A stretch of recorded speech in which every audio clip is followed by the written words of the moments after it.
Nations Unies, Madame la chef de délégation du Burkina Faso, Monsieur le chef de la délégation du Bénin, Messieurs les préfets, Messieurs les maires, Monsieur le représentant du coordinateur du PURS, distingués invités, Mesdames et Messieurs. Je prends la parole devant vous aujourd'hui pour vous transmettre le message du ministre de la Sécurité et de la Protection civile qui, en raison d'un empêchement, n'a pas pu être parmi nous. J'ai donc l'honneur de vous livrer ces mots, tels qu'il les a souhaités, avec la même détermination et la même conviction qui caractérise son action au service de notre sécurité collective. Je cite.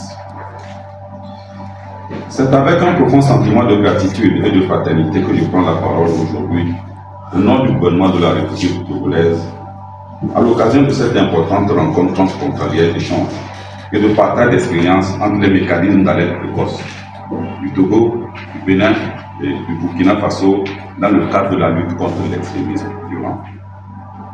Je tiens à exprimer ma gratitude envers nos partenaires techniques et financiers, l'UIM et le PNUD, qui par leur soutien constant rendent possible cette initiative commune.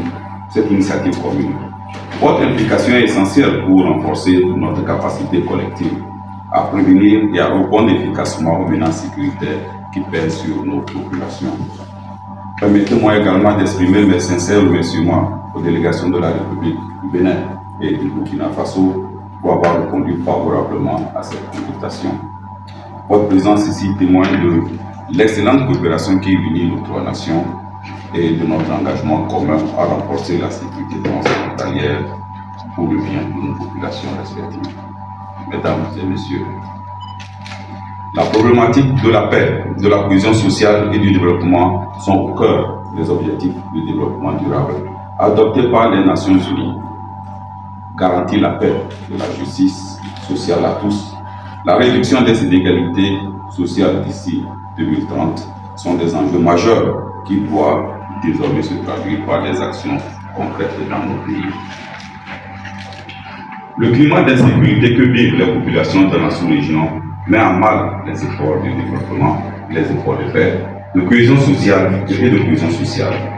Cette insécurité due à l'expansion des activités des groupes extrémistes violents et leurs conséquences dévastatrices exacerbe les problèmes d'inégalité qui sont déjà présents dans certains pays et sociétés et augmente le risque de conflit violent. La réponse à cette situation a évolué ces dernières années.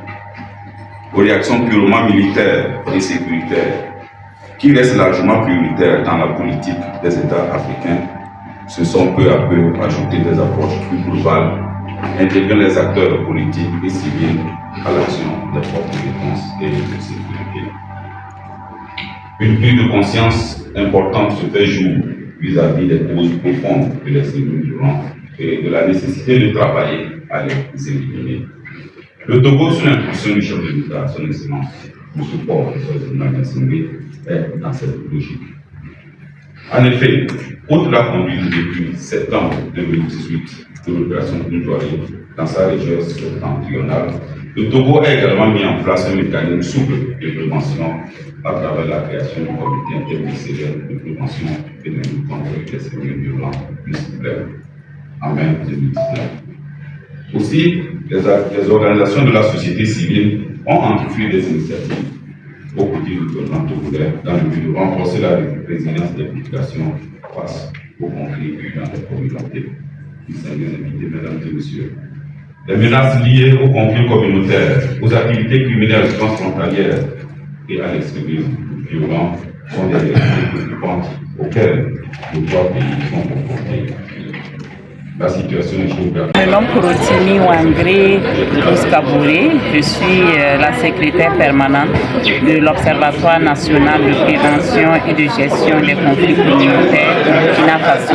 Alors, concernant les réalités du Burkina Faso, il faut dire que le gouvernement burkinabé, dans la perspective de pouvoir prévenir et gérer les conflits communautaires, a mis en place une structure étatique qui est l'ONAPREGEC, Observatoire national de prévention et de gestion des des conflits communautaires et qui est composé d'organes représentés depuis le niveau national jusqu'au niveau village pour dire que toutes les représentations sont assurées et composé essentiellement d'acteurs issus de l'administration qui sont en charge de la gestion des conflits, mais aussi des communautés telles que les différentes confessions religieuses, les autorités coutumières, des représentants d'OSC et des représentants des organisations et des ONG, si je peux le dire ainsi. Et donc ce sont des acteurs en fonction du niveau de sécurité qui sont appelés à prendre en charge les conflits et cela à travers des mécanismes endogènes pour pouvoir en tout cas restaurer le vivre ensemble et la cohésion sociale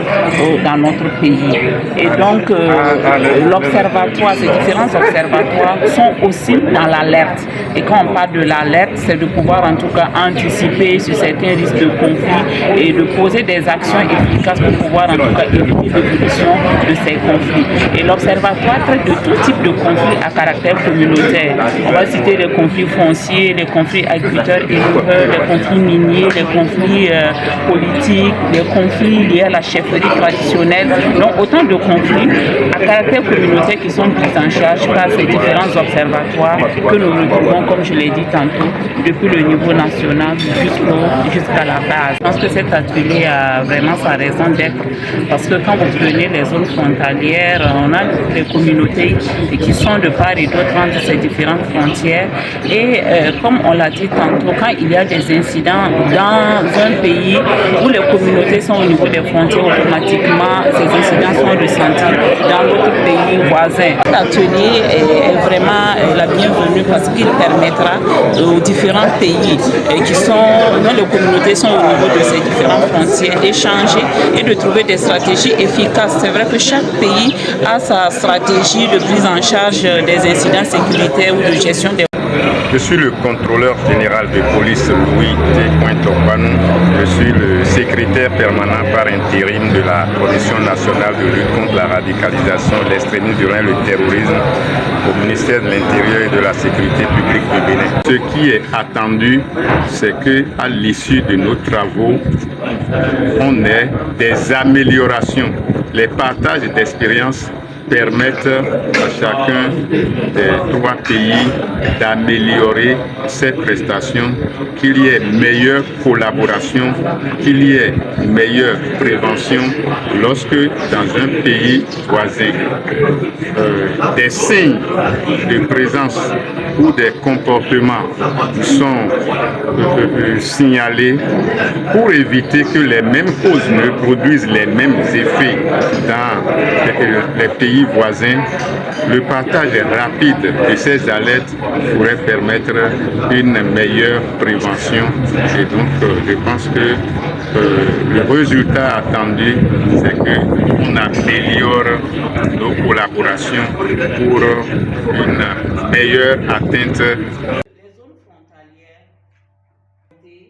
communautaires au niveau de dans un pays, automatiquement les autres pays ressentent habituellement en termes d'arrêt précoce, mais aussi nous espérons que ce partage